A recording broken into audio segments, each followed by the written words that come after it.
विचारचंद्रोदय.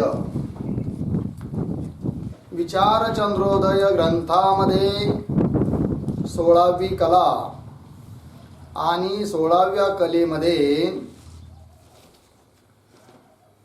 6 पदार्थांचा विचार त्याच्या अंतर्गत आहे विकार. ठीक आहे, तर त्याचा विचार आपण आज करत आहोत. 96 पान नंबर. तर भाव पदार्थांचे 6 विकार आहेत. भाव पदार्थ म्हणजे ब्रह्म सोडून बाकीचे सर्वच भाव पदार्थांना हे विकार लागू होतात. तर कोण कोण आहेत ते? तर जन्म, अस्तित्व, बुद्धी, विपरिणाम, अपक्षय आणि नाश. बरोबर आहे की नाही? कोणती गोष्ट घ्या, तिचा अगोदर जन्म म्हणजे उत्पत्ती. जसं घट घेतला तर घट कुंभाराने निर्माण केला म्हणजे घटाची काय झाली? उत्पत्ती झाली. हा झाला तिचा जन्म. घट उत्पन्न होण्याच्या अगोदर घट आहे असा व्यवहार होत होता का? नाही. मग आता उत्पन्न झाल्यानंतर आहे असा व्यवहार व्हायला लागला की नाही? हे झालं अस्तित्व. उत्पन्न होऊन सत्ता. ठीक आहे, तर 2 झाले. जन्म, अस्तित्व म्हणा, अस्ति म्हणा, सत्ता म्हणा. त्याच्यानंतर वृद्धी. तर घट जो आहे तो चाकावरून काढून ठेवला की कुंभार काय करतो? थोडा वेळ त्याला सुकून देतो, पुन्हा हातात घेतो आणि त्याच्या खालचं जे पूड असतं ते मोकळं असतं. नंतर त्याला थोडा चिखल लावून त्याला ठोकून टाकून त्याला बुजवतो. ती झाली जसे काही त्याची वृद्धी. ठीक आहे, वाढ. नंतर कच्चा घट आहे, 2-5 दिवस वाळून दिला की नंतर त्याला आव्यात ठेवल्या जातं भाजण्याकरिता. भाजून बाहेर आला तर परिपक्व झाला, त्याला समजायचं त्याच्या ठिकाणी झाला विपरिणाम. ठीक आहे. नंतर घरी आणला, कोणीतरी विकत आणला, घरी आणला घट, खूप दिवस वापरला आणि वापरता धुता एक दिवस त्याला तडा गेला किंवा छिद्र पडलं तर समजायचं त्याचा अपक्ष आहे. आणि एक दिवस तो पुराच फुटला तर झाला काय? नाश. घटाच्या ठिकाणी सुद्धा हे 6 भाव विकार आहे. देहाधिकाच्या ठिकाणी तर प्रसिद्धच आहे.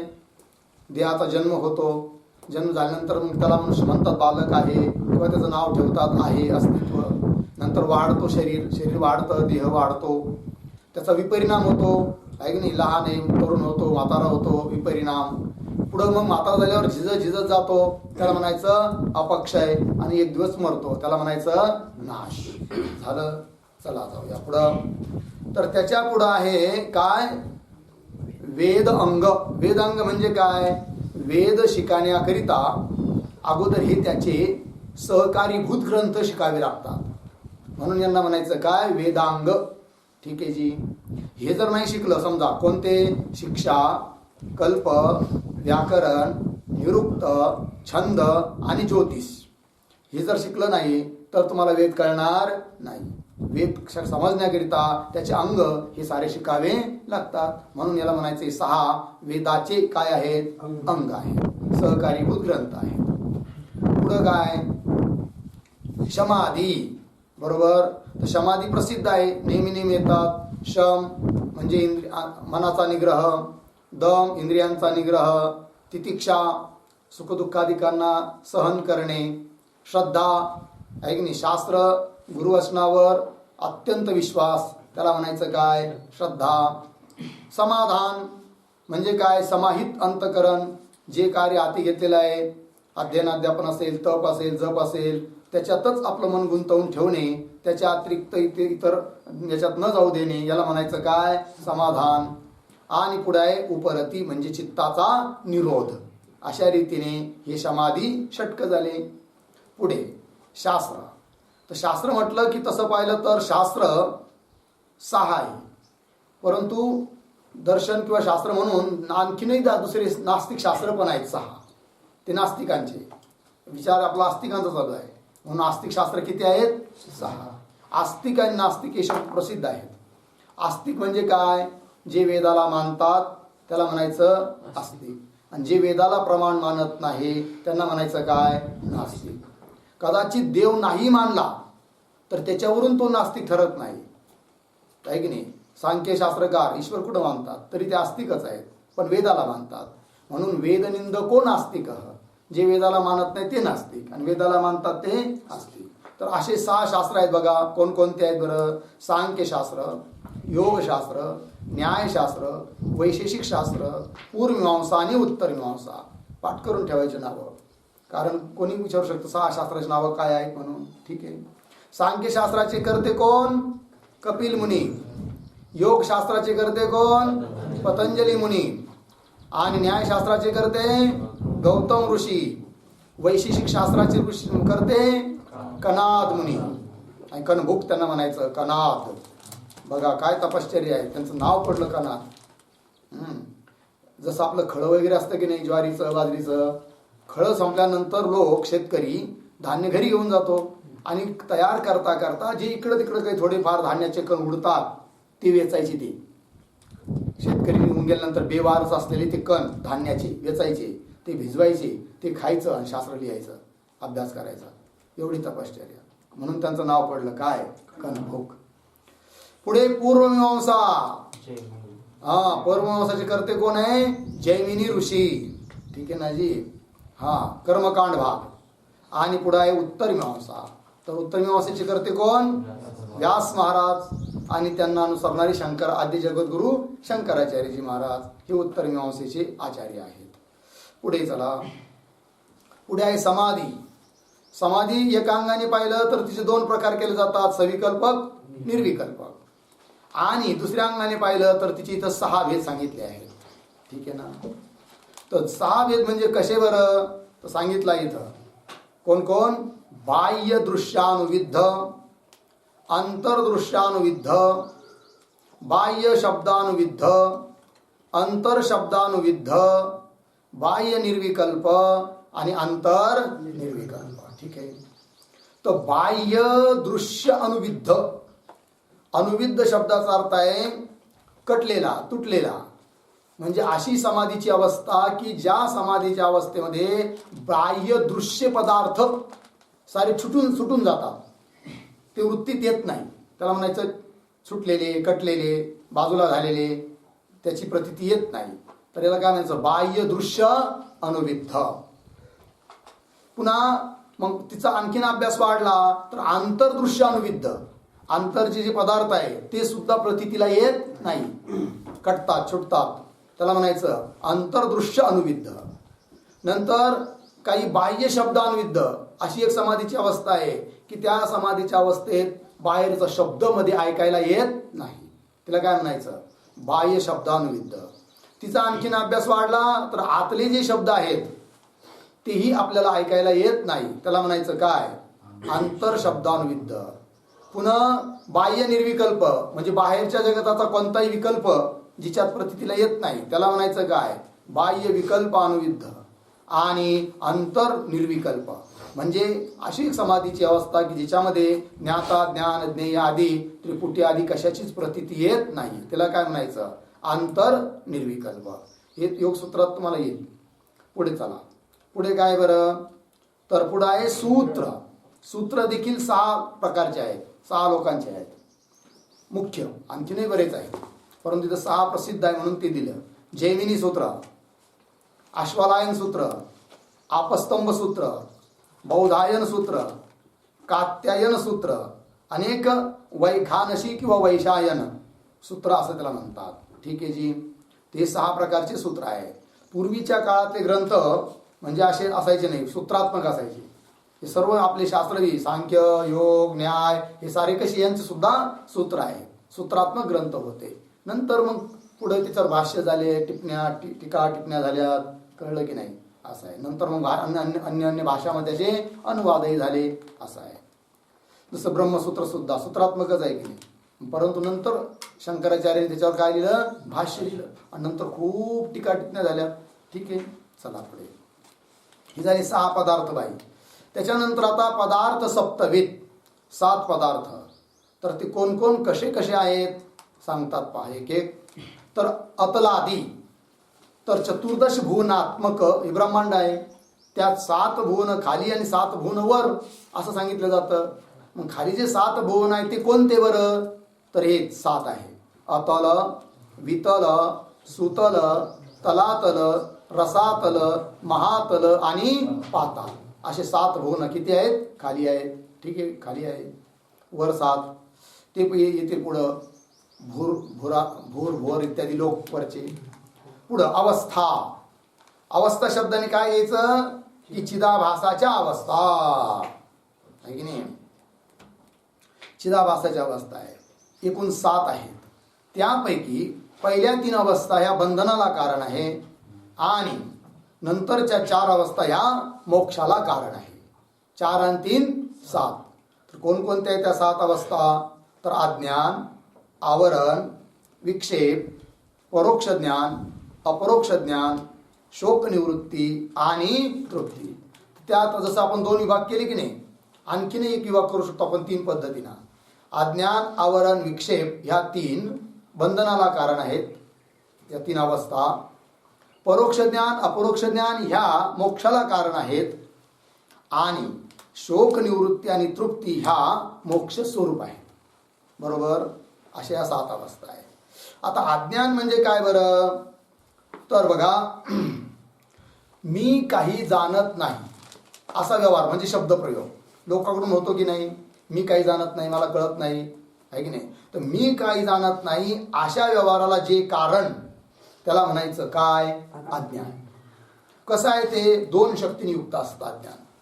आवरण शक्ती आणि एक विक्षेप शक्ती, आहे की नाही. आवरण आणि विक्षेप शक्तीने युक्त आहे कोण? अज्ञान. त्याला आपण अशा भाषेतही बोलू शकतो की आवरण आणि विक्षेप शक्ती वालं जे आहे ते आहे अज्ञान. कसं आहे पुन्हा ते बरं अज्ञान? त्याचा विचार करायचा ठरला तर ते अज्ञान म्हणजे अनादी आहे, त्याला कोणी उत्पन्न केलेलं नाही. बरं, एवढं असून ते कसं आहे? अनिर्वचनीय आहे. कोण? अज्ञान. पुन्हा कसं आहे? भावरूप आहे. कोण? अज्ञान. अज्ञान म्हणजेच माया, भावरूप आहे. जर तिला भावरूप म्हटलं नाही तर ती जगताला उपादान कारण होऊ शकणार नाही. मग अज्ञानाच्या बाबतीत विचार करत असताना काय काय गोष्टी? नंबर 1, मी काही जाणत नाही अशा व्यवहाराला जे कारण त्याला म्हणतात अज्ञान. नंबर 1. कसं ते? आवरण आणि विक्षेप शक्तीला जे कारण आहे किंवा आवरण आणि विक्षेप शक्तीवाला जे आहे त्याला म्हणायचं काय? अज्ञान. बरोबर. अनादी शांत आहे कोण? अज्ञान. बरोबर. अनिर्वचनीय आहे कोण? अज्ञान. पुन्हा कसं आहे? भावरूप आहे कोण? अज्ञान. असा अज्ञान. मग त्याच्या 2 शक्ती आहे, आवरण आणि विक्षेप. तर त्याच्यानंतर आवरण. आवरण म्हणजे काय बरं? तर आता हे झालं अज्ञान आणि आवरण, यातला फरक चांगला समजून घ्यायचा आहे. बऱ्याचदा लक्षात येत नाही की अज्ञान आणि त्याचं आवरण हे 2 कशी काय व्हा. तर अज्ञान तर सांगितलं, मी काही जाणत नाही अशा व्यवहाराला जे कारण आहे त्याला म्हणायचं काय? अज्ञान. मग मी काही जाणत नाही असं म्हटल्यानंतर मग पुढं मनुष्य म्हणतो की मी त्याला जाणत नाही. ज्या अर्थी त्याचं ज्ञान मला नाही त्या अर्थी ती वस्तू नाहीच. अशा स्वरूपाचा जो निश्चय ना त्याला म्हणायचं आवरण. त्याच्यावर आच्छादन केलं त्या अज्ञानाने, ज्ञानच होऊ देत नाही. याला काय म्हणायचं? आवरण. ठीक आहे. काय? की नाही आणि भासत नाही अशा स्वरूपाचा जो निश्चय किंवा अशा निश्चयाला जे कारण त्याला म्हणायचं काय? आवरण. अशा व्यवहाराला कारण आहे, हे अज्ञानाचं कार्य आहे. बरोबर. पुढे विक्षेप. विक्षेप म्हणजे काय बरं? तर देहादी प्रपंच आणि देहादिकाचं ज्ञान हा सर्व काय आहे? विक्षेपच आहे. मग देहाचे धर्म, मी ब्राह्मण आहे, क्षत्रिय आहे, काळा, गोरा, लंबा, उंचा, देहाच्या धर्मासहित देह आणि देहाचं ज्ञान हे दोन्हीही काय आहेत? विक्षेप. जसं सर्प हाही विक्षेप आहे आणि सर्पाचं ज्ञान तोही काय आहे? विक्षेपच आहे. बरोबर. आणि दोरीचं अज्ञान. दोरीचं अज्ञान म्हणजे काय? दोरी मला माझ्याकडून जाणल्या जात नाही अशा व्यवहाराला कारण त्याला म्हणायचं दोरीचं अज्ञान. हे अज्ञान झालं. आणि ज्या अर्थी मला माझ्याकडून जाणल्या जात नाही त्या अर्थी ती वस्तू तिथं नाहीच आहे असा निश्चय, हे झालं आवरण. आणि मग त्याच्यात पुन्हा अज्ञानाची दुसरी शक्ती, ती अज्ञान काय करतं? मग शोक पावतं आणि विक्षेप धारण करतं. दुसराच पदार्थ दिसायला लागला, सर्प. मग सर्प हा काय झाला? विक्षेप आहे की नाही. सर्प आणि सर्पाचं ज्ञान हे काय आहे? विक्षेप आहे. कळलं? अज्ञान, आवरण, विक्षेप. त्यात अज्ञान कारण आहे आणि आवरण आणि विक्षेप हे दोन्ही अज्ञानाचं कार्य आहे. ठीक, हे झालं. तर पुढे आता हे साऱ्या चिदाभासाच्या अवस्था आहेत. आत्म्याला कोणतीच अवस्था नाही. कुठंच तो स्वरूप जो आत्मा आहे ना त्याच्या ठिकाणी कोणतीच अवस्था नाही आहे. मग म्हणे का हो, लोक म्हणतात की मी काही जाणत नाही, मग हे मी म्हणजे कोण, आत्माच ना, आत्म्याचीच अवस्था म्हणा ना, असं कोणी म्हणेल. तर आत्म्याची अवस्था नाहीये. जीव स्वरूपामध्ये जो उपाधीने प्रतीतीला येणारा चिदाभास त्याच्या अवस्था आहे. खऱ्या अर्थाने पाहिलं तर त्या चिदाभासाच्या सुद्धा अवस्था नाही आहेत, परंतु उपाधीच्या अवस्था, उपाधीचे धर्म दिसतात कुठं, चिदाभासाच्या ठिकाणी. म्हणून संगती लावण्याकरिता चिदाभासाच्या अवस्था म्हटल्या तरी काही अडचण नाही आहे. पण जेव्हा चिदाभास आपल्या मूळ स्वरूपाला जाणतो की मी कोण आहे, मी कुटस्थ स्वरूप आहे, म्हणजेच ब्रह्मस्वरूप आहे, त्यावेळेस तो काय करतो, आपल्या ठिकाणी भ्रमाने प्रतीत होणाऱ्या या ज्या अवस्था आहे यांना सोडून देतो. या उपाधिकृत मानून मी तर वास्तविक अवस्था रहित सच्चिदानंद घन आहे असा त्याचा निश्चय होतो. त्यालाच म्हणायचं अहम ब्रह्मास्मी हा निश्चय होतो, आहे की नाही. चला, पुढं आहे परोक्ष ज्ञान. बरोबर, परोक्ष ज्ञान म्हणजे काय बरं, कोणत्याही वस्तूच्या बाबतीतलं परोक्ष ज्ञान म्हणजे काय, त्या त्या वस्तूच्या बाबतीतला केवळ अस्तित्वरूप निश्चय, आहे रूपाने निश्चय, याला काय म्हणायचं, परोक्ष ज्ञान, आहे की नाही. जसं उदाहरणार्थ स्वर्ग आपण काही प्रत्यक्ष पाहिला आहे का, नाही, पण शास्त्र सांगतं की नाही असा असा स्वर्ग आहे म्हणून. मग आपण निश्चय केला की हो बाबा स्वर्ग आहे, पाहिला नाही परंतु आहे अशा स्वरूपाचा पक्का निश्चय आहे आपला, यालाच म्हणायचं स्वर्गाच्या बाबतीत आपलं हे ज्ञान. कसं, कोणतं ज्ञान आहे, परोक्ष. आणि ज्यावेळेस आपण कदाचित स्वर्गाला जाऊ, तिथं पोहोचू, त्यावेळेस प्रत्यक्ष तिथं अनुभव घेऊ, त्यावेळेसही स्वर्गाचं ज्ञान आहे, पण ते कोणतं ज्ञान, अपरोक्ष ज्ञान. कळलं की नाही. अपरोक्ष म्हणजेच प्रत्यक्ष. अपरोक्ष शब्दाचा अर्थ काय होतो, प्रत्यक्ष. समजा आता एखादी वस्तू आपण इथं शोधतो आहोत, घरामध्ये काही पाहिजे आपल्याला, सापडत नाहीये.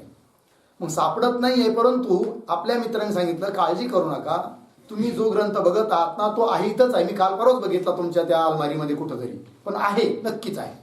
मग ज्या अर्थी आपला मित्र सांगतो आहे म्हणून, त्या अर्थी आपला आता निश्चय झाला, आहेच, सापडत नाही तो बागनेराळा, पण आहे हा निश्चय झाला ना. मग हे कोणतं ज्ञान, परोक्ष ज्ञान. आणि मग शोधता शोधता शोधता शोधता सापडला, अरे ज्याला मी शोधत होतो तो ग्रंथ सापडला, प्रत्यक्ष दिसला डोळ्याने, आता त्याचं ज्ञान झालं. आता दुसऱ्यांदा ही जी त्याचं ज्ञान झालं, हे कोणतं ज्ञान, अपरोक्ष ज्ञान. कळलं की नाही. 10वा, स्वतः असून देखील मी 10वा हे ज्ञान होत नव्हतं. माहिती आहे ना 10व्याचा दृष्टांत, 10 पोरं चालले होते, नदी आडवी होती, पलीकडे जायचं होतं त्यांना कीर्तनाकरिता, इंदोरीकरच कीर्तन पलीकडे चालू होतं, कारण तरुण मुलं त्याच कीर्तनाला असं जातात ना. मला होडी नव्हती, पूलही नव्हता, पलीकडे जाण्याकरिता नावही नव्हती. मग साऱ्यांनी कपडे काढले आणि जिद्दी आणि आगाऊ पोहून जायचं ठरवलं त्यांनी. पोहून पलीकडे गेले आणि त्यांना थोडा संशय आला की आपण 10 जण घरून निघालो, पण खूप पाणी होतं, 1 तास पोहून इकडे आलो, 10 जण इकडे येऊन पोहोचलो की नाही, आणि म्हणून ती म्हणे मोजून बघूया. मग त्यांनी मोजायला लागलं, तर त्यांनी काय केलं, 1 2 3 असे मोजले, किती भरले, 9, कारण स्वतःला सोडून दिलं. असं प्रत्येकाने केलं, 9च भरले. मोठ्या मोठ्याने रडायला लागले, आता कसं करायचं, आहे की नाही. कारण जो आता दावा होता त्याच्या घरी जाऊन नेमकं काय सांगायचं, त्याच्याही आपल्याला शिव्या देईल, मारील, आता कसं होणार, किती आहेत आपण, 9, आहे की नाही. तेवढ्यात एक माणूस तिथून चालला होता, त्याने बघितले पोरं काऊन रडतात म्हणून, आला जवळ, काय रे पोराव काय झालं रडायला, म्हणजे काय सांगा बाबा लयच वाईट झालं. अरे पण झालं काय, नाही नाही सांगायसारखंच नाही, लयच वाईट. अरे पण सांगा तर काय झालं. मग सांगितलं एकाने, काय का आम्ही घरून निघालो तेव्हा 10 जण होतो, आणि आता किती भरत आहोत, 9च भरत आहोत. एक आमच्यातला बहुतेक वाहून गेला.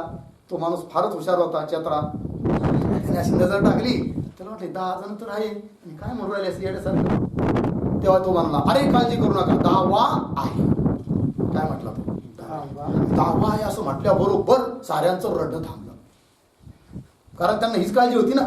मग त्यांना वाटलं ज्या अर्थी हा माणूस सांगतो 10वा आहे आणि प्रामाणिक पुरुष आहे, जरूर याला कुठतरी भेटला असेल, सापडला असेल, म्हणून हा काय म्हणतो 10वा आहे. बघा, परोक्ष ज्ञानाने सुद्धा दुःखाची निवृत्ती होती. थांबलं की नाही दुःख. मग पुन्हा ते म्हणायला लागले 10वा कुठं आहे, कुठं आहे, कुठं आहे, दाखवा. आणि ठीक आहे दाखवतो. रांग करा, रांग केली साऱ्यांची, आणि त्यांनी मोजायला सुरुवात केली, 1 2 3, आणि शेवटचा जो होता ना त्याच्या थोबाडात देऊन सांगितलं, तू 10वा आहे. आता हे वाक्य ऐकण्याच्या अगोदर सुद्धा तू 10वा होता की नाही स्वतः, पण 10वा असून सुद्धा मी 10वा आहे हे ज्ञान होतं का, नाही. मग कसं ज्ञान होतं, फक्त 10वा आहे, कारण ज्या अर्थी हा माणूस बोलतो त्या अर्थी 10वा आहे. दावा हे ज्ञान जे अगोदर होतं ते परोक्ष ज्ञान, आणि तू दावा आहे असं सांगितल्यानंतर जे ज्ञान झालं ते कोणतं ज्ञान? अपरोक्ष ज्ञान. बरोबर. त्याप्रमाणे आपल्याला काय, हा देव आहे, ब्रह्म आहे, आहे रूपाने निश्चय शास्त्र सांगताय म्हणून हे कोणतं ज्ञान? परोक्ष. आणि जेव्हा आपण वेदांत शास्त्र ऐकून गुरुमुखातून ऐकतो की तत्वमसी ते ब्रह्म तूच आहे, नंतर निश्चय होतो हा मी ब्रह्म आहे म्हणून, अहम ब्रह्मास्मी. आता जो झालेलं जे ज्ञान आहे ते कोणतं? अपरोक्ष ज्ञान. फरक कळला? परोक्ष ज्ञान, अपरोक्ष ज्ञान. बघा, परोक्ष ज्ञान, अपरोक्ष ज्ञान. पुढे त्याच्यानंतर शोकनाश. बरोबर. शोकनाश म्हणजे काय? विक्षेपाचा नाश. शोकनाश शब्दाने काय? विक्षेपाचा नाश. दुसऱ्या भाषेत बोलायचं झालं तर भ्रांतीचा नाश, भ्रमाचा नाश. समस्त भ्रमाची काय होते? निवृत्ती होते. याला म्हणायचं शोकनाश, दुःखाची निवृत्ती, अनर्थाची निवृत्ती. आणि एका बाजूला अनर्थाची निवृत्ती आणि दुसऱ्या बाजूला काय? परमानंदाची प्राप्ती. आणि म्हणून तृप्ती. तृप्ती म्हणजे काय? ज्ञान झालं ना, आता अपरोक्ष ज्ञान झालं, निश्चय झाला की मीच ब्रह्म आहे म्हणून. मग अपरोक्ष ज्ञानापासून उत्पन्न झालेला जो हर्ष त्याला म्हणायचं काय? तृप्ती. त्याला काय म्हणायचं? तृप्ती. म्हणून या शेवटच्या ज्या दोन अवस्था आहेत त्या मोक्ष स्वरूप आहे. अज्ञानाची निवृत्ती आणि तृप्ती आहे की नाही, असा अर्थ आहे. ज्यावेळेस मनुष्य खरोखर अंतर्मुख होऊन चिंतन करायला लागतो की देहादिक पदार्थ मी नसून व्यापक असणारा सच्चिदानंद घन ब्रह्म मी आहे, आणि थोडी एक तीळ मात्र जरी ब्रह्मा ठिकाणी वृत्ती स्थिर झाली तरी एक अद्भुत आनंद यायला लागतो. कळलं की नाही? आणि तिचाच अभ्यास वाढवला तर तीच जीवनमुक्ती आहे, तीच तृप्ती आहे. कळला अर्थ? चला मग हे झाले 7. कळलं? पुढे काय बरं? चैतन्य. बघा, चैतन्य सुद्धा किती प्रकारचे आहेत? 7. आतापर्यंत आपण चैतन्य ऐकत होतो किती?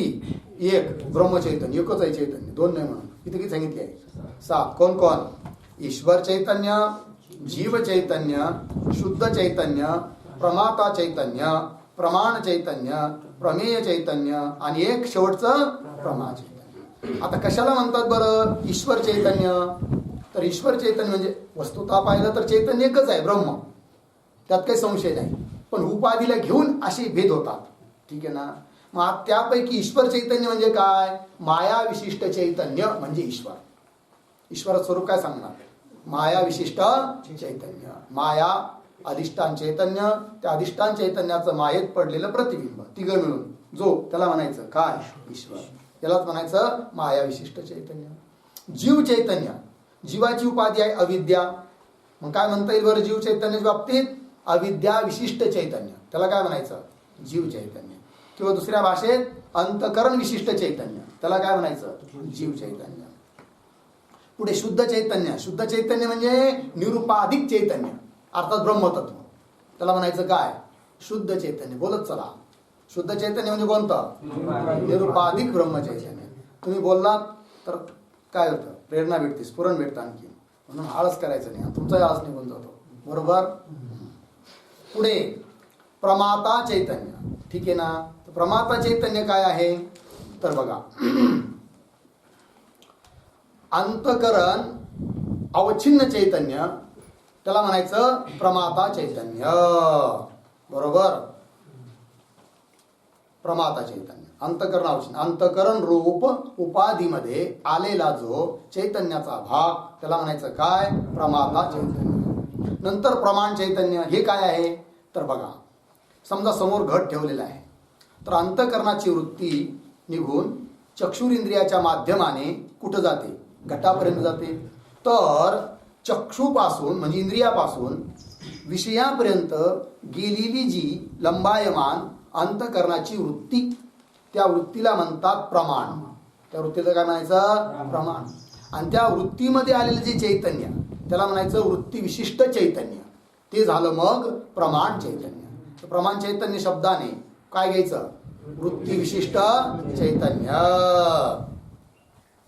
झालं. पुढे चला, वृत्ती विशिष्ट चैतन्य घ्या किंवा वृत्ती अवच्छिन्न चैतन्य म्हणा, हे प्रमाण चैतन्य. पुढे आहे प्रमेय चैतन्य. प्रमेय चैतन्य म्हणजे काय? ध्यान द्या. प्रमेय शब्दाचा अर्थ होतो प्रमाचा विषय, प्रमाध्यानाचा विषय. घट, पट, मठ हे प्रमेय आहे. मग घटोपैत चैतन्य किंवा घट विशिष्ट चैतन्य त्याला म्हणायचं काय? प्रमेय चैतन्य. आहे की नाही. थोडक्यात काय, घटावच्छिन्न चैतन्य, त्याला म्हणायचं प्रमेय चैतन्य.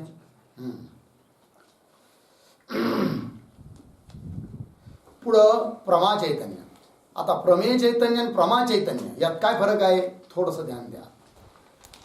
प्रमेय चैतन्य ते आहे की घटावच्छिन्न चैतन्य, त्याला म्हणायचं प्रमेय चैतन्य. आता अंतःकरणाची वृत्ती जी की चक्षुच्या द्वारे म्हणजे इंद्रियांच्या द्वारे निघून घटापर्यंत गेली आहे, घटाच्या आकाराकार झालेली आहे. काय, घटाच्या आकाराकार झालेली.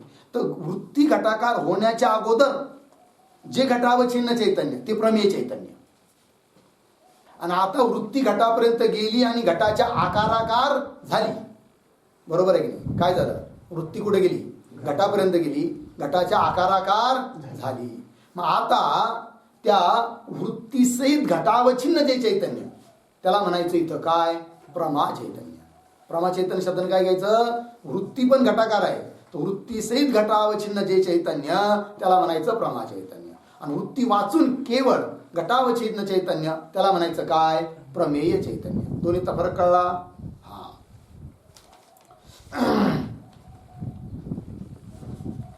झालं.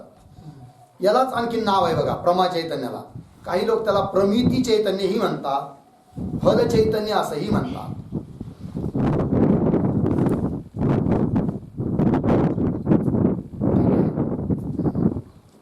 प्रमा चैतन्य, प्रमिती चैतन्य, फल चैतन्य हे झालं. पुढे जाऊया आता. पुढे काय बरं, द्रव्यादी पदार्थ. तेही किती आहेत, 7. बरोबर, प्रसिद्ध आहे, तुम्हाला सर्वांना माहिती आहे. तर 7 पदार्थ आहेत. कोण कोण, द्रव्य, गुण, कर्म, सामान्य, विशेष, समवाय, अभाव. यांनी थोडं उलट लिहिलं आहे, विशेष शेवटी घेतला, काही असो. 7 किती आहेत, पदार्थ आहेत. त्यात पहिला पदार्थ कोण, द्रव्य. त्या द्रव्याचे किती प्रकार सांगितले जातात, 9. आणि कोणकोणती दिली आहे पुस्तकात, पृथ्वी, जल, तेज, वायू, आकाश, काळ, दिशा, आत्मा आणि मन. हे काय आहे, न्यायशास्त्रानुसार 9 द्रव्य आहेत. द्रव्य म्हणजे काय, गुणाश्रयत्वम द्रव्यस्य लक्षण. गुणाचे जे आश्रय असतात त्याला काय म्हणायचं, द्रव्य. कारण गुण कुठे राहतात, द्रव्याच्याच ठिकाणी राहतात. द्रव्याला सोडून अन्यत्र कुठेही गुण राहत नाही. असे द्रव्य 9 झाले. मग बरोबर. पुढे गुण 7 पदार्थ, 7 द्रव्यापैकी द्रव्य 7 द्रव्याच्या अंतर्गत पहिलं द्रव्य, पदार्थ किती आहेत, 7 पदार्थापैकी पहिला पदार्थ जो द्रव्य त्याचे किती भेद, 9. कळलं आता. त्या 7 पदार्थापैकी दुसरा पदार्थ कोण आहे, गुण आहे. ते गुण किती आहेत, 24 न्यायशास्त्रानुसार. माहिती सर्वांना. कोण कोण, रूप, रस, गंध, स्पर्श, संख्या, परिमाण, पृथक्त्व, संयोग, विभाग, परत्व, अपरत्व, गुरुत्व, द्रवत्व, स्नेह, शब्द, बुद्धी, सुख, दुःख, इच्छा, द्वेष, प्रयत्न, धर्म, अधर्म, संस्काराश 24 गुण. किती गुण झाले, 24 गुण झाले. ठीक आहे जी. पुढे चला. कर्म 7 पदार्थापैकी तिसरा पदार्थ कर्म, त्याचे किती वेद आहे, किती वेद आहे, 5. कोण कोण, उत्क्षेपण, अपक्षेपण, आकुंचन, प्रसारण, गमन. याचा विस्तार तुम्हाला तर्कसंग्रहामध्ये पुष्कळ भेटेल. ठीक आहे ना. पुढे सामान्य. सामान्य म्हणजे जाती. बरोबर. जातीचे 2 प्रकार करतात नैयायिक मतानुसार, परजाती, अपरजाती. परजाती आहे सत्ता, द्रव्य, गुण, कर्म तिघा शिकण राहते. आणि सत्ता जातीला सोडून बाकीच्या साऱ्या जाती कशा आहे, अपर जाती आहे. घटत्व, पृथ्वीत्व, पटत्व, मठत्व वगैरे वगैरे. ठीक आहे. त्या अपर जातीची 2 भेद केले जातात, परापर आणि केवळ अपार वगैरे. तो येईल तुम्हाला पुढं. पुढे काय आहे बरं, समवाय. सापडलं. न्यायशास्त्र 7 पदार्थाचं विषय झालं की नाही. आपण शिकलो आहे कशामध्ये, पदकृत्य, तर्कसंग्रह मूळ, पदकृत्य, न्यायबोधिनी. त्याच्यानंतर पुढचा अजून एक ग्रंथ कमीत कमी शिकायला पाहिजे, म्हणजे खूप काही तुम्हाला त्यातलं कळणार. न्याय सिद्धांत मुक्तावली आहे की नाही. सारं जगत साऱ्या असे पदार्थ असे स्पष्ट खुले खुले होणारे हातात घेतल्यासारखे, म्हणून अवश्य शिकलं पाहिजे ते. कळलं की नाही. नुसतं पदकृत्य न्यायबोधींवर थांबायचं नाही. चला पुढे काय आहे? समवाय. 7 पदार्थापैकी पुढचा पदार्थ कोणता आहे? कर्माच्या सामान्याच्या नंतर समवाय. समवाय काय आहे बरं? तर समवायाला नैयिक मतानुसार म्हटलं जातं नित्य संबंध. वेदांतात समवाय विवाह काही मानत नाही, त्याच्याऐवजी तादात्म्य संबंध. तर जिथं आपण वेदांती लोक तादात्म्य संबंध म्हणतात ना, तिथं ते काय म्हणतात? समवाय संबंध मानतात. ठीक आहे, पुढे जाऊया.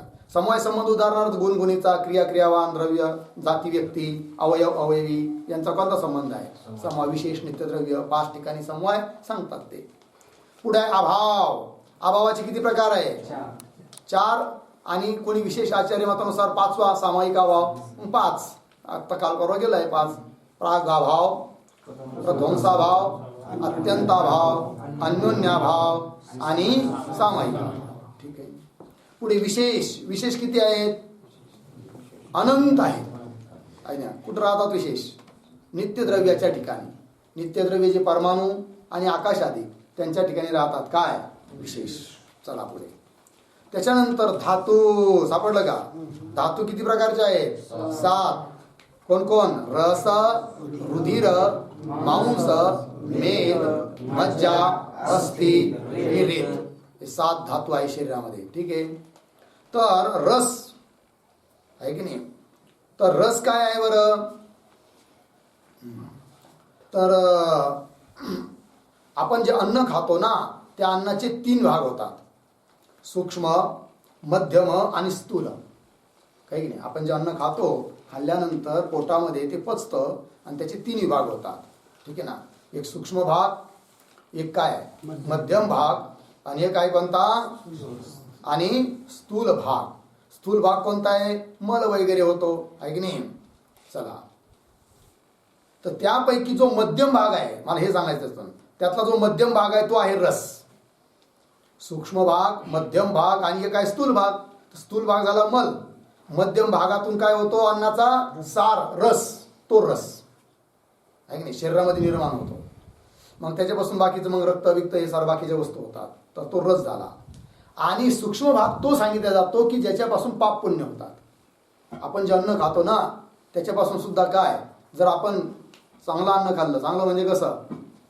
विहित अन्न, निषिद्ध अन्न खायचं नाही, तर त्याच्यापासून एक पुण्यरूप अंश उत्पन्न होतो, आहे की नाही? वाईट अन्न खाल्लं तर, मांस वगैरे खाल्लं तर त्याच्यापासून पाप उत्पन्न होतं. तो सूक्ष्म अंश सांगितला जातो. एक मध्यम अंश आहे तो रस, आणि स्थूल अंश कोणता? मल, ज्याचं आपण विसर्जन करतो पहाटी सकाळी जाऊन. बरोबर? तर रस झालं. पुढे काय आहे? रुधिर.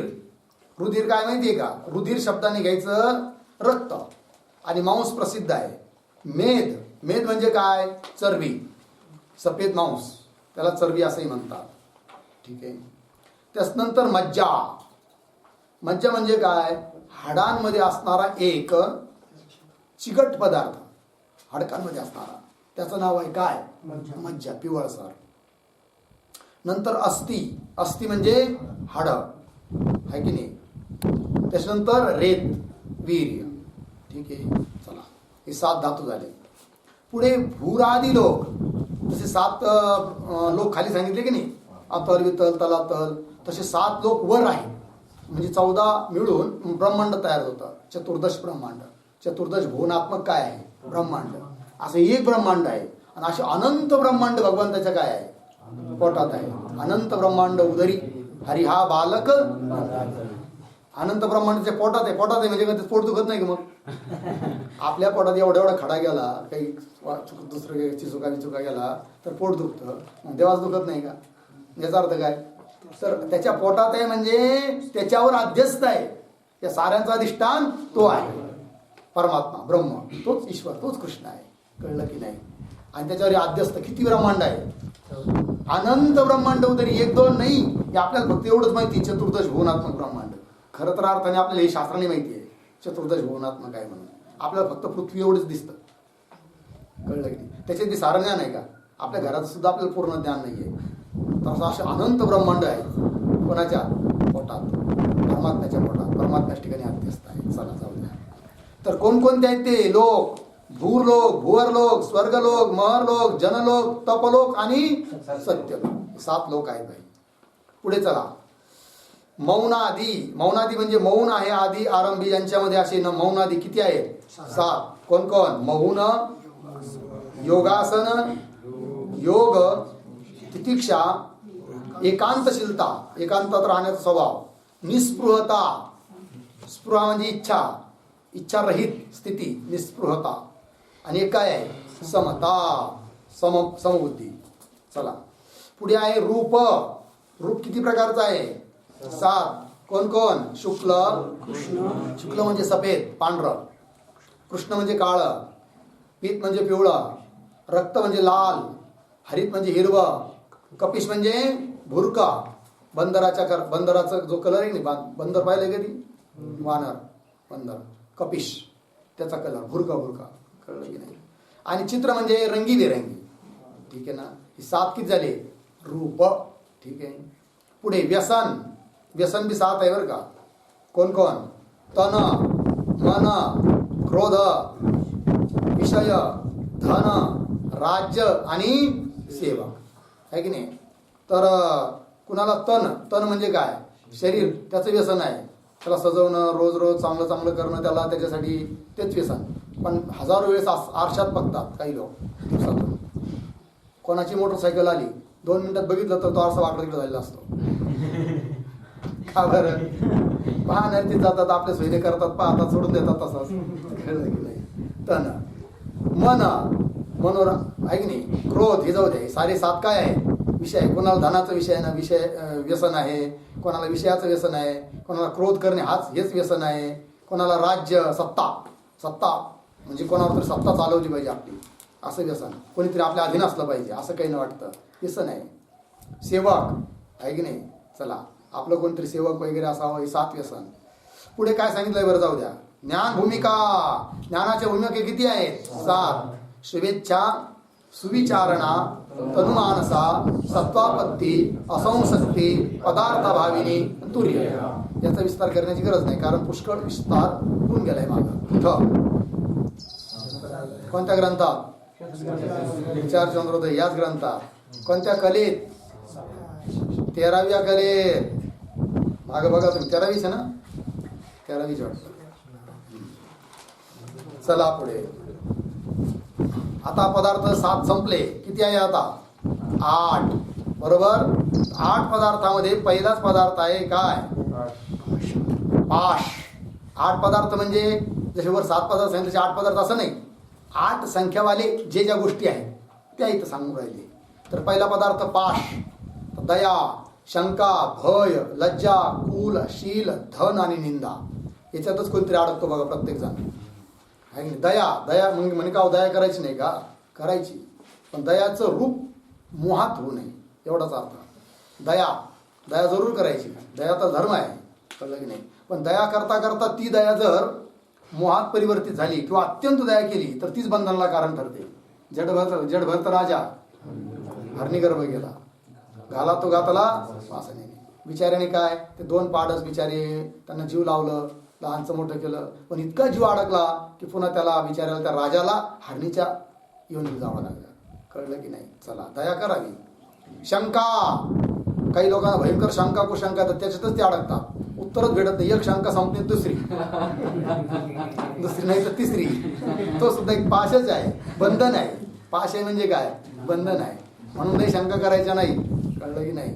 पण जर आली एखादी शंका तर ती निरसन पण झाली पाहिजे. कारण शंका तशीच मनात राहिली, नको बोले शंका करायला सांगितलेलं नको करायला, तर मग ती तशीच मनात राहणार. आणि शंका जर मनात राहिली, शंका म्हणजे संशय, तर दृढ बोध होत नाही. प्रतिबंध काय ती दृढ बोध होण्याकरिता निरसन तर झालीच पाहिजे. भय, भय हा सुद्धा काय एक प्रकारचा पाश आहे. आणि ह्या पाशात सारेच लोक जवळजवळ अडकलेले आहेत, आहे की नाही? आजकाल एवढे लोक मरू राहिले कोरोनाने, कशानं? केवळ भय, दुसरं काहीच नाही. कोरोना फिरणं काही नाही आहे. हा हे काय, केवळ एक मात्र असं माहोल तयार केला, असं वातावरण तयार केलं की नुसतं पॉझिटिव्ह शब्द ऐकल्याबरोबर तो गळून जातो. तिथंच तो अर्धा थंडागार पडतो. आणि मग थंडागार पडला, त्याचं मन खचलं की सारे आपोआप लक्षण तिथे दिसायला लागतात. आणि मग तो म्हणतो धाप लागत नसते, काही नसते, पण ते आपोआप तर सारं तसं व्हायला लागतं. हा, आणि मग तो ॲडमिट केलं, काय केलं, तर मग लगेच दुसऱ्या दिवशी तद्धाम परम. जाऊया.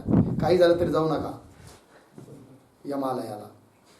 भय, त्याच्यात काय पुढं लज्जा, लाज असावी, पण किती असावी, नाही तर तोही पाश बनतो लज्जा. ठीक आहे. पुढे कुल, कुलाचा अभिमान, शील, स्वभावाचा अभिमान, धन, निंदा. ठीक आहे ना, निंदा करायची नाही कोणाची. निंदा जर करायची वाटते तर लय झालं तर कोणाची करायची, देवाची. कारण तुकारामाला सांगून ठेवलंय ना, स्तुती अथवा निंदा करावी देवाची, व्यर्थ मानवाची करू नये. याचा अर्थ देवाची निंदा करण्याकरता विधान नाहीये ते, मानवाची निंदा करू नये याच्यात तात्पर्य आहे. परिसंख्या विधी नाही, चला नियम विधी नाहीये, म्हणजे विधानात तात्पर्य नाहीये, निषेधात तात्पर्य आहे, हा त्याचा अर्थ. पुढे काय बरं सांगत जा ना. पुरी, पुरी किती आहेत, 8. ज्ञानेंद्रिय पंचक, 5 ज्ञानेंद्रिय मिळून हे एक पुरी. कर्मेंद्रिय पंचक, अंतःकरण चतुष्टय, प्राणादि पंचक, भूत पंचक म्हणजे पंचमहाभूत, काम, त्रिविध कर्म, संचित प्रारब्ध क्रियमान, तिन्ही मिळून 1, आणि वासना. या 5 काय आहेत, 8 काय आहेत, पुरी आहे. पुढे काय आहे, प्रकृती. प्रकृती अष्टदा म्हटलं की नाही, गीतेत पण आलंय बघा, आहे की नाही. ती कोणती मग अष्टदा प्रकृती कोणती आहे ते सांगितलंय बघा.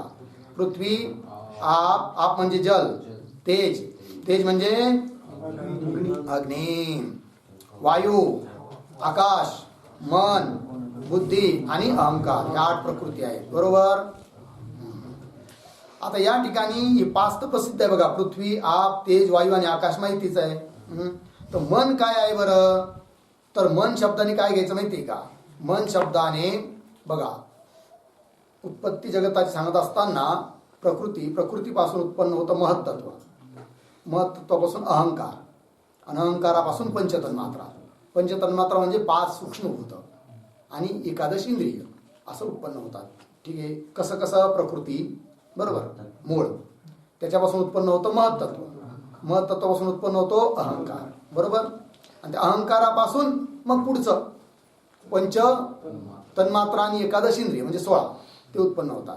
तर हे जे 3 आहे पहिले कोणते, प्रकृती, महत्त्व आणि अहंकार. त्यापैकी या 3 पैकी मन शब्दाने घ्यायचं काय, समष्टी मनरूप अहंकार त्याचं ग्रहण करायचं, की ज्याच्यापासून पंचतन्मात्रा उत्पन्न झाल्या आहे, तो अहंकार घ्यायचा इथं. कोणत्या शब्दाने, मन शब्दाने बरोबर. आणि मग पुढे आलंय बुद्धी, त्याने काय घ्यायचं, तर बुद्धी शब्दाने समष्टी बुद्धी स्वरूप जे महत्त्व आहे ते घ्यायचं. म्हणजे मन शब्दाने काय घेतलं आपण, समष्टी मनरूप अहंकार, त्याचं कारण जे महत्त्व, की ज्याला समष्टी बुद्धी म्हणतात, आहे की महत्त्व ऐकतो ना आपण नेमकं, प्रकृतीपासून महत्त्व उत्पन्न होतं. तर महत्त्व म्हणजे काय, समष्टी बुद्धिरूप महत्त्व, ते घ्यायचं इथं. कोणत्या शब्दाने, बुद्धी शब्दाने. सापडलं का. आणि शेवटचा जो 8वा आलाय की नाही कोणता, अहंकार. तर अहंकार शब्दाने काय घ्यायचं माहिती का, कारणरूप अज्ञान. अहंकार शब्दाने काय घ्यायचं, कारणरूप अज्ञान अर्थात मूल प्रकृती. कारणरूप अहंकार म्हणजेच कोण, मूल प्रकृती. त्या अहंकारापासून म्हणजे मूल प्रकृतीपासून काय उत्पन्न झालंय, बुद्धी म्हणजे महत्त्व, त्याच्यापासून उत्पन्न होत होतो कोण, अहंकार. म्हणजे इथं कोण घ्यायचं, मन. 3 गोष्टी लक्षात आल्या की नाही, प्रकृती, महत्त्व, अहंकार. हा, तर प्रकृतीने काय घ्यायचं, तर प्रकृती इथं 8वा नंबर ज्याचा आहे कोणाचा, अहंकार, त्याने काय घ्यायचं, मूल प्रकृती, की जी महत्त्वालाही कारण आहे ती. आणि बुद्धी शब्दाने घ्यायचं समष्टी बुद्धिरूप महत्त्व, आणि मन शब्दाने काय घ्यायचं, समष्टी मनरूप अहंकार, हे समजायचं.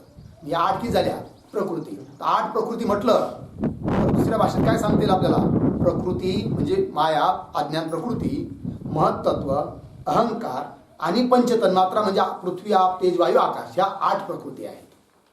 इथल्या भाषेत बोलायचं झालं तर पृथ्वी, आप, तेज, वायू, आकाश हे 3, आणि मन, बुद्धी, अहंकार, ह्या 8 काय आहेत, प्रकृती आहेत.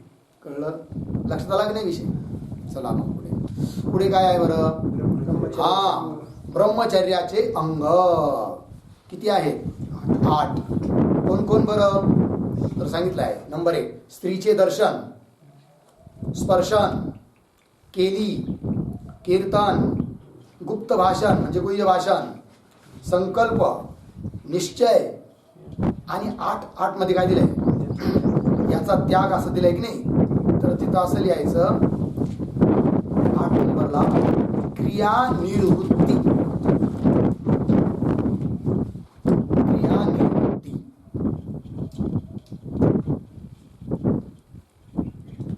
निवृत्ती शब्दाचा अर्थ संपादन, निवृत्ती वेगळी आहे. निवृत्ती म्हणजे संपादन, क्रियेचं संपादन. आता झाले 8 ना. आता पुढचं वाक्य येते या सर्वांचा 8 त्याग त्याला म्हणतात ब्रह्मचर्य. दिले पुढचं वाक्य या अष्टमैथुनाहून विपरीत. हे 8 मैथुन आहे याच्याहून जे विपरीत त्याला म्हणतात ब्रह्मचर्य. ही ब्रह्मचर्याचे अंग आहे. कळलं की नाही. ब्रह्मचर्याचे अंग म्हणजे 8 त्याग एकाएकाचा. ब्रह्मचर्याचे अंग म्हणजे असं नाही की स्त्रीचं दर्शन करायचं म्हणजे बघायचं स्त्रीला म्हणजे ब्रह्मचर्याचं एक अंग आहे ते. म्हणजे मी चाललोय इकडं स्त्रियांना बघायला का ब्रह्मचर्याचं अंग आहे असं नाहीये. कळलं की नाही. हा लक्षात आलं ना. आणि नंबर 1 स्त्री लिहिलंय की नाही. कोणता स्त्री येतो तसा स्त्री नाही पाहिजे तिथं. स्त्री पाहिजे. स्त्री शब्द तिथं श्री लिहिलंय. स्त्री नको स्त्री. थोडासा महत्वाचा विषय म्हणून तुम्हाला त्याची व्याख्या लिहून देतो मी एकाएकाच्या. तर लिहा ब्रह्मचर्य बराबर. अगोदर ब्रह्मचर्य काय म्हणजे समजून घेऊया. तर नंबर 1 व्याख्या लिहा ब्रह्मचर्याची. नंतर त्या 8 व्याख्या लिहून देतो. तर नंबर 1 लिहा उपस्थ संयम.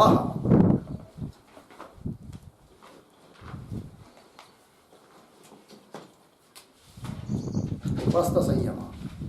नंबर 2 अष्टांग मैथुन वर्जनम. अष्टांग मैथुन वर्जनम.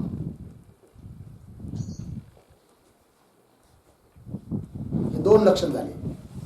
काय काय उपस्थ इंद्रिय जननेंद्रियाचा संयम म्हणजेच ब्रह्मचर्य किंवा अष्टांग 8 अंग स्वरूप जे मैथुन आहे त्याचा त्याग म्हणजेच काय ब्रह्मचर्य.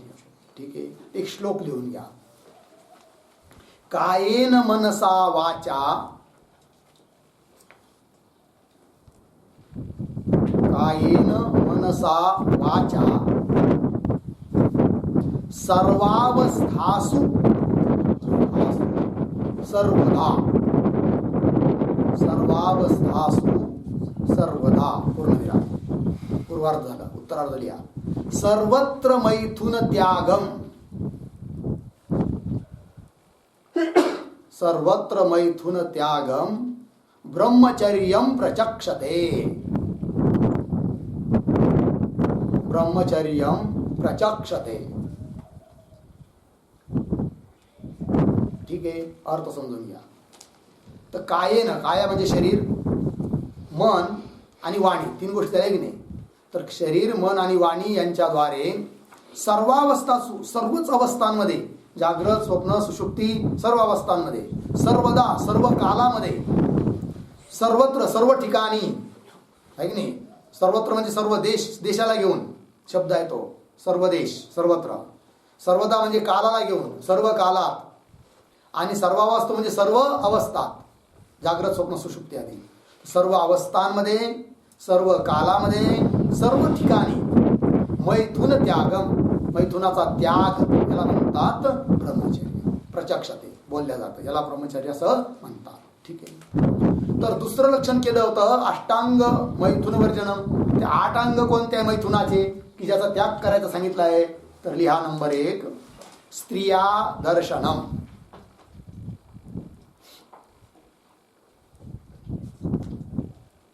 स्त्रिया दर्शनम त्याची व्याख्या द्या बराबर.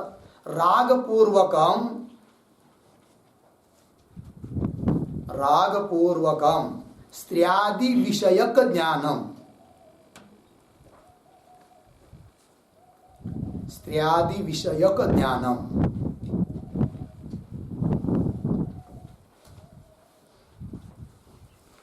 झालं. आता पुढचा स्पर्शनम. नंबर 2 स्पर्शनम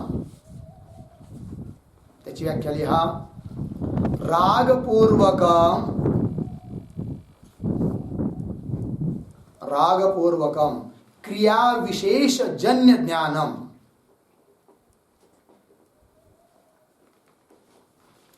क्रिया विशेष जन्य ज्ञानम.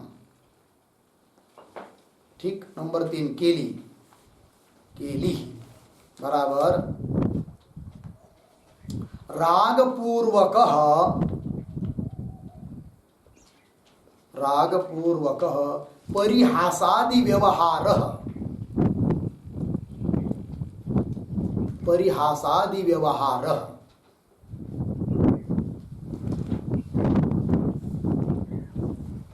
नंबर 4 कीर्तनम बराबर स्त्रियादेहे, स्त्रियादेहे अनुरागपूर्वकम, अनुरागपूर्वकम सौंदर्यादि वर्णनम, सौंदर्यादि वर्णनम. ठीक. पुढचा 5 नंबर झाला नाही. सौंदर्यादि वर्णन 5 नंबर. गुह्य भाषणम बराबर रागपूर्वकम रहसी, रहसी कंसातल्या एकांते, कंस बंद, एकांते कंस बंद. संभाषणम, संभाषणम. ठीक. पुढचा 6 नंबर संकल्प, संकल्प बराबर इयम में स्यात्, इयम में स्यात् इति इच्छा,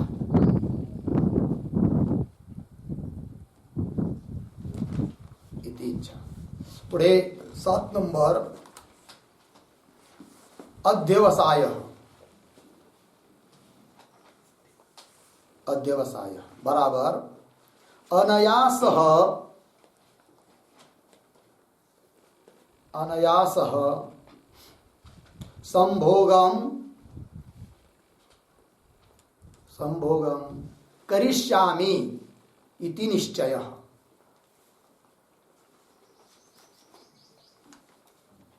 इति निश्चयः. शेवटचा आहे 8 क्रियानिवृत्ती, क्रियानिवृत्ती बराबर सुरत सिद्धि, सुरत सिद्धि अनुभव विशेषः वा, अनुभव विशेषः वा पूर्णविराम. पुढे लिहा शेवटचं वाक्य इति अष्टौ, इति अष्टौ मैथुनस्य अंगानि, मैथुनस्य अंगानि अर्धविराम तेषां वर्जनम, तेषां वर्जनम कंस में कंसातल्या त्याग, कंस बन ब्रह्मचर्यम. झालं. अर्थ समजून घेऊया पटापट. तर श्लोक झालाय. पुढे स्त्रिया दर्शनम जे 8 सांगितले नाही तर विचार चंद्रोदयामध्ये एका एकाचं लक्षण लिहिलं आपण. पहिला आहे काय स्त्रीचे दर्शन म्हटलं की नाही. तर स्त्रिया दर्शनम काय आहे बरं. तर रागपूर्वकम स्त्रियादी विषयक ज्ञानम, रागपूर्वक आसक्तीपूर्वक जे स्त्री इत्यादी विषयक ज्ञान. तर पुरुष असेल तर स्त्री विषयक ज्ञान, स्त्री असेल तर रागपूर्वकम पुरुष विषयक ज्ञान असं लावायचं. ठीक आहे ना. तर हे झालं स्त्रीचं दर्शन ज्ञान, रागपूर्वक ज्ञान. हे सुद्धा एक मैथुनाचं अंग आहे. पुढे स्पर्शनम, स्पर्शन काय आहे तर रागपूर्वकम क्रिया विशेष जन्य ज्ञानम आहे की नाही. रागपूर्वक क्रिया विशेष जन्य ज्ञान आहे की नाही. मग म्हणजे काय शरीराला स्पर्श करणे आहे की नाही, अंगाला हात लावणे याला म्हणायचं काय स्पर्शन. आणि त्या रूपाने विशेष रूपाचं ज्ञान, याला म्हणायचं काय? स्पर्शन. पाठीवरून हात, हातावरून तोंडावरून हात फिरवणे, हे सारं रागपूर्वकम क्रियाविशेषजन्य ज्ञान. केली म्हणजे काय? रागपूर्वक परिहासादी व्यवहार, अत्यंत आसक्तीपूर्वक एक दुसऱ्याकडे पाहून हसणे, आसक्तीपूर्वक पाहणे, हे सारं काय आहे? केली. काय झालं? पुढे चला. कीर्तन काय आहे? तर स्त्रियादेहे अनुरागपूर्वकम सौंदर्यादी वर्णनम. स्त्री इत्यादिकाचं अनुराग, आसक्ती होऊन आसक्तीपूर्वक तिचं सौंदर्य आदी वर्णन करणं किंवा स्त्रीने पुरुषाचं सौंदर्य वर्णन करणं, हे काय आहे? कीर्तन. हे सारे मैथुनाचे अंग आहे, मैथुन स्वरूप आहे. या साऱ्यांचा त्याग करायला सांगितलं आहे. कळलं की नाही? यातलं कोणतंच जर घडत नसेल तर काय? ब्रह्मचर्यम प्रचक्षते असं म्हटलं आहे. पुढं काय? गुह्य भाषण. रागपूर्वक, रहस्य म्हणजे एकांतामध्ये संभाषण, याला म्हणतात काय? गुह्य भाषण. हे सारं करायचं नाही म्हणून सांगितलं आहे. एकांती लोकांती स्त्रियाशी भाषण, प्राण गेल्या जाणं बोलू नये, सांगितलंय की नाही? ते हेच झालं. पुढं काय? संकल्प म्हणजे काय आहे की नाही? एखादी स्त्री बघितली, इयम मे स्यात्, ही मला माझ्यासारखी झाली तर बरं होईल बा, अशी इच्छा एक मैथुनाचं अंग आहे. अशी इच्छा सुद्धा होता कामा नये, त्याला म्हणतात ब्रह्मचर्य. पुन्हा अध्यवसाय. इथं काय लिहिलंय शब्दालयासाठी? निश्चय शब्दालय की नाही? विचार संप्रदायामध्ये निश्चय म्हणजेच काय? अध्यवसाय. तर अध्यवसाय शब्दाचा अर्थ केला अनयास संभोगम करिष्यामी. तर अगोदर केवळ संकल्प झाला, नंतर मनुष्य काही निश्चय करतात, आहे की नाही? मी प्राप्त करीनच, नाही तर आत्महत्या करतात. कॉलेजचे पोरं बघा तुम्ही, आहे की नाही? एखादी पोरगी जर त्यांच्या मनासारखी नाही म्हटली ना, आत्महत्या करतात. चुकीचं आहे. अनयास संभोगम करिष्यामी, अशा प्रकारचा जो निश्चय आहे त्याला म्हणायचं काय? अध्यवसाय. होऊ नये असा निश्चय करायचा नाही, संकल्प करायचा नाही, केली वगैरे साऱ्यांचं वर्जन सांगितलं आहे. पुढं काय बरं? 8 नंबरला काय? क्रियानिवृत्ती. निवृत्ती म्हणजे संपादन, आहे की नाही? क्रियेचं संपादन साक्षात. त्यालाच म्हटलं इथं सुरत. सु म्हणजे सम्यक, चांगल्या प्रकार. सुष्टू रत, रममान होणे, त्याला म्हणायचं सुरत सिद्धी किंवा अनुभव विशेष, आहे की नाही?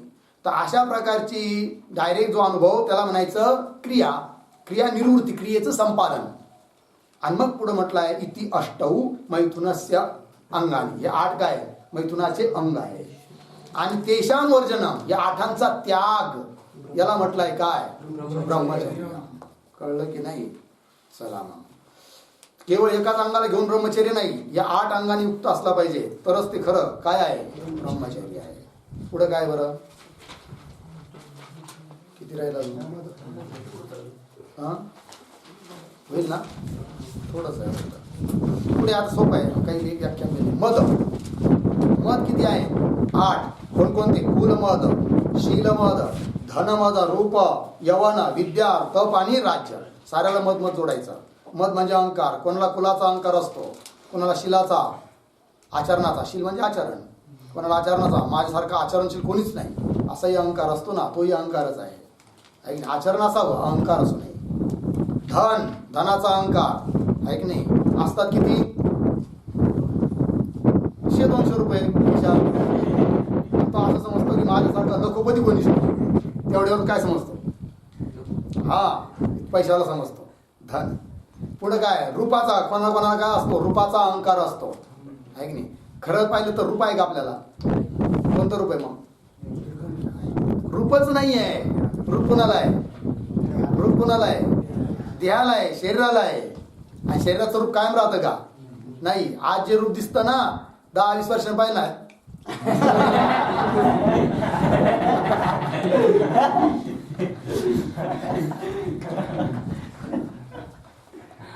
रूप बीप काही नाहीये. कळलं की नाही? म्हातार झाल्यावर कोणी पाहतं नाही ढुंगून.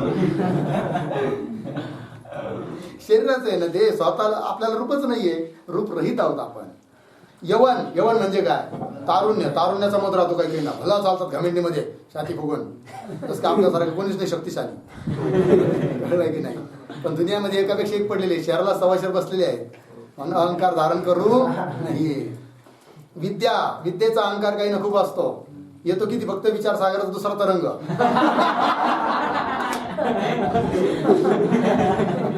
स्वतःला असं समजतं की माझ्यासारखा विद्वान कोणीच नाही. विद्येचा अहंकार. तप आहे की नाही. कधी पण काल 2-4 माळा वाढल्या असल्या तेवढ्यातच म्हणतो काय माझ्यासारखा तपस्वी कोणीच नाही. अहंकार आहे तो. पुन्हा राज्य म्हणजे सत्ता, त्याचाही अहंकार असतो. चला पुढे काय मूर्तिमत. आता बघा मूर्तीचा मत. मूर्तिमत म्हणजे काय बरं तर दिला इथं पृथ्वीमत, जलमत, तेजमत, वायुमत, आकाशमत, चंद्रमत, सूर्यमत, आत्ममत. म्हणजे काय बुवा काय बुवा असं कोणाला वाटत, पण त्यात गांभीर्य आहे. थोडं समजून घ्या. पृथ्वीमत म्हणजे काय आपल्या शरीराच्या आत जे पृथ्वीचे तत्व आहे, उदाहरण हाडं, मांस, हे पृथ्वीच तत्व आहे की नाही. त्याच्याविषयी जो अभिमान त्याला म्हणायचं पृथ्वीमत. काही ना असा अहंकार असतो की माझे हाडकं खूपच मजबूत आहे.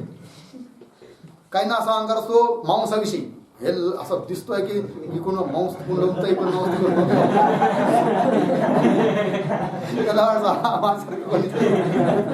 याचा जो अभिमान आहे ना तो घ्यायचा पृथ्वीचा मत. पृथ्वीमत म्हणजे पृथ्वीचा अहंकार म्हणजे नेमकं काय आपल्या शरीरात जे पृथ्वीचे तत्व आहेत हाड मांस त्याचा अभिमान, त्याला म्हणायचं पृथ्वीमत. कळलं की नाही. चला दुसरा आहे जलमत. जलमत म्हणजे काय बरं तर आपल्या शरीरामध्ये जे जलीय तत्व आहेत त्याचा अभिमान. उदाहरण शुक्र म्हणजे वीर्य, रक्त आहे की नाही. हे काय आहे जलीय तत्व आहे त्याचा अभिमान. काही काहींच्या शरीरात रक्त खूप असतं आहे की नाही, ओज असतो वीर्य वगैरे, तर त्याचा त्यांना काय असतो अभिमान, तर त्याला म्हणायचं जलमत. कळला अर्थ. पुढे तेजमत. तेजमत म्हणजे काय बरं तर तेजाचा धर्म आहे क्षुधा म्हणजे भूक. तर तेजाचा धर्म जो क्षुधा भूक वगैरे त्यांची त्या तत्वांची जर अधिकता असणे याला म्हणायचं काय तेजमत. ठीक आहे. पुढे आहे कोणता वायू. वायू म्हणजेच पवन, पवनमत, वायुमत आहे की नाही. तर वायूचा धर्म आहे चलन. वायूचा धर्म काय आहे चलन, चालणे सतत आहे की नाही. मग काही लोक खूप विदेशाला जातात, देशाला विदेशाला खूप त्यांना फिरावं वाटतं. कुठं नसती गाडी जरी निघली ना मला जायचं धावन. तर वायूचे जे तत्व आहे चलन आणि धावन आणि त्याची अधिकता असणं किंवा त्याने युक्तता असणं याला म्हणायचं काय पवनमत. बरोबर आहे की नाही. पुढे आहे आकाश. आकाशाचे काही तत्व आहे काम क्रोध, हे आकाशाचे तत्व आहे की नाही. त्या तत्वाची जी युक्तता आपल्या ठिकाणी असणं हा झाला एक प्रकारचा काय आकाश मत. पुढे आहे चंद्रमत. चंद्राचा धर्म आहे शीतलता आहे की नाही. मग चंद्राचा धर्म जो शीतलता त्याचा गुण जो चंद्राचा गुण जो शीतलता आहे त्याने युक्त असणे याला म्हणायचं काय चंद्रमत. कळलं की नाही. त्याच्यानंतर आहे सूर्यमत. सूर्याचा धर्म आहे संताप अर्थात क्रोध. हा मग त्या क्रोधाची अधिकता असणं, त्या सूर्याच्या गुणाने युक्त असणं त्याला म्हणायचं काय सूर्यमत. आणि एक आहे आत्ममत आहे की नाही. आत्ममताने काय घ्यायचं विद्याधन जे की आत्म्याच्या संबंधी आहे.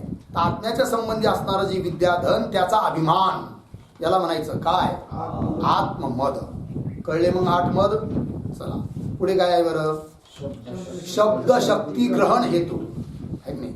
म्हणजे अमुक पदाची शक्ती अमुक ठिकाणी आहे याचं ग्रहण करण्याला कारणीभूत 8 आहेत.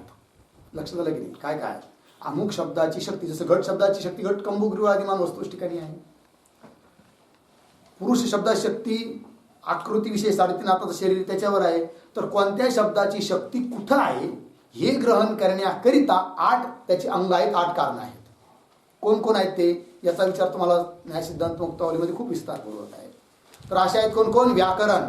व्याकरण शिकलं मनुष्य तर कळतं कोणत्या शब्दाचा अर्थ काय होतो म्हणून.